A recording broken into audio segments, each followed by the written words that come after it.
Se terġa' ssir. Fl-ewwel ta' Marzu se ssir il-Caritas Run for Life, l-avveniment li jippromovi ħajja b'saħħitha bażla minn ġirja jew mixja ta' 10 jew 5 kilometri miċ-ċentru terapeutiku ta' San Blas f'Ħażabuġ u lura.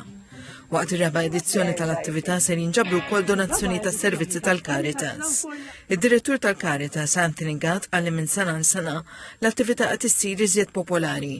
Qal li fil-waqt li mhux neċessarju li wieħed ikun xi atleta professjonali biex jieħu sem, l-attività qed tiġbed tfal, żgħażagħ u anzjani, festa ta' sport, komunità u solidarjetà. Aċċenna wkoll għall-importanza tas-sem ta' residenti. San Blas mhuwiex post li jinfetaħ għal pubbliku imma qed jinfetaħ darba fis-sena f'din l-okkażjoni u r-residenti jkun okkażjoni għalihom li wkoll jagħtu lura għax ikunu impenjati ħafna fl-organizzazzjoni tal-attività biex jagħtu lura lis-soċjetà.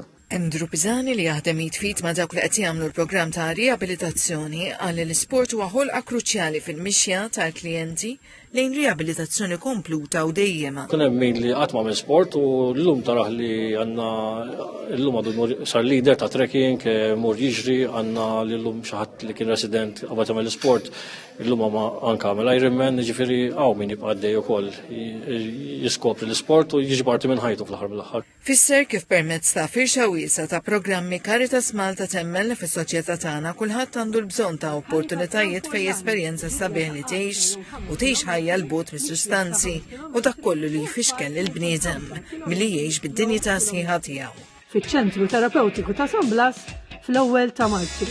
Applika!